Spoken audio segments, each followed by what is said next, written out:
Hello, everyone. Back again. In a previous video, I talked about tariffs and the trade deals. And today, two of the high ministers from Brussels were interviewed by European reporters. And I said earlier, I don't think that the Europeans can comply with the trade deal that Donald Trump got from them. Or they either couldn't or they wouldn't.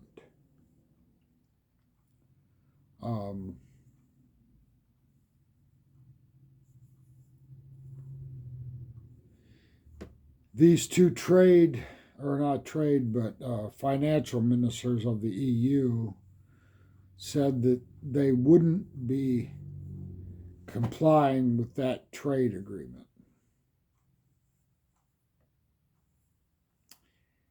And furthermore, the World Trade Organization said that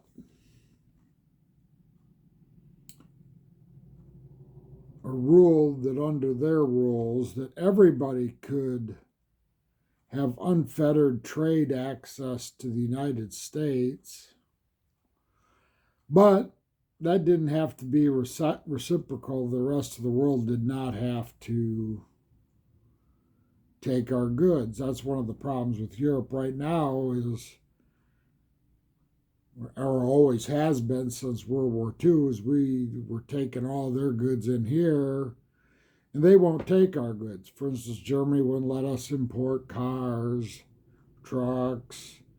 They won't take any agricultural products, and it just goes on and on and on. It's not just tariffs. They just don't let any of our stuff in, just like Japan.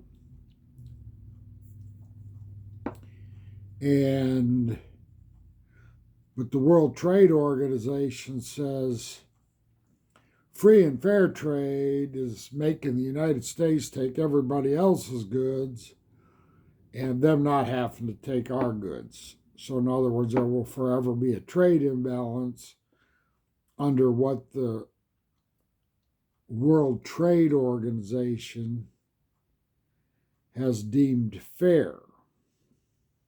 Well, that's fair for everybody but the United States. And that's been the problem for a long time. Our farmers don't have the overseas markets. Our big and heavy industry doesn't have any overseas markets. And the reason is all these other countries are now and have always been protectionist. They're protecting their economy at our economy's expense. Well, we can't even afford that anymore. We're over $37 trillion in debt. That can't be how it works anymore. That's why Donald Trump is doing what Donald Trump is doing. And if these countries don't make their committed investments in our country, then we're going to have to cut off that trade. And people aren't going to like it. And I noticed that shortly after these EU ministers announced that they weren't going to abide by the trade document they had just signed and some other things happening,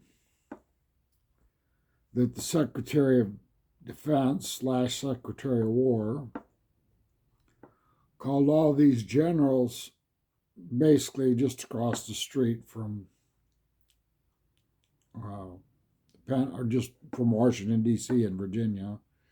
They're calling all these generals back because things are getting hyped up here. Well, it isn't just because of geopolitical things. I think it's happening also because of these guys would do anything they could get to not have a 30 or 35% tariff and then say, well, they're not going to comply with what they'd agreed to.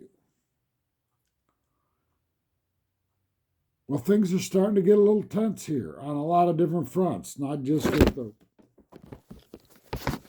excuse me, phone fell again, not just with the Russian-Ukraine problem and some other hot spots, but with trade around the world. I just was reading online in some of the European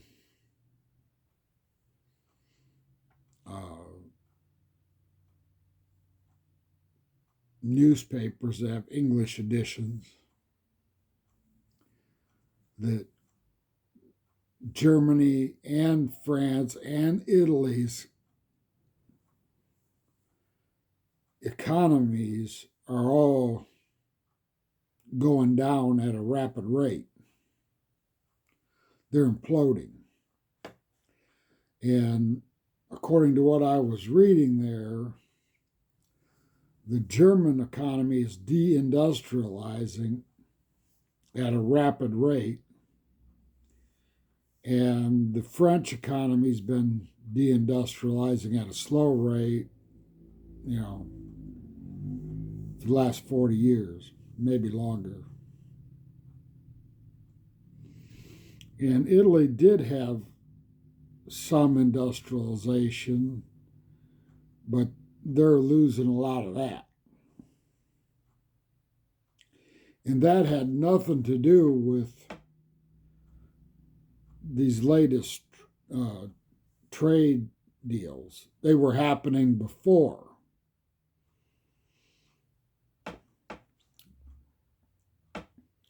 German industrialization's been going down like since 1980. It's been very slow in the early years, but it's starting to speed up now. And Donald Trump said your steel, if your companies want to sell steel in the United States, they better build a steel plant. If your companies want to sell automobiles in the United States, now some of them like VW and some other ones do have plants here, but some of the ones like Mercedes and other ones do not. As far as big trucks go, Mercedes-Benz owns Freightliner, so they got big truck manufacturing here. But Mercedes-Benz is one of the biggest big truck manufacturers in Europe, but they're not allowed to bring those trucks here because they don't meet safety requirements for our country. So that's why they, a long time ago, bought Freightliner, was so they could have a big truck presence in the United States. The bottom line is, it looks like the biggest of the European economies are heading down. And now it's kind of happening fast. And with this trade deal, it's going to happen even faster because they had industrialization they should have never had.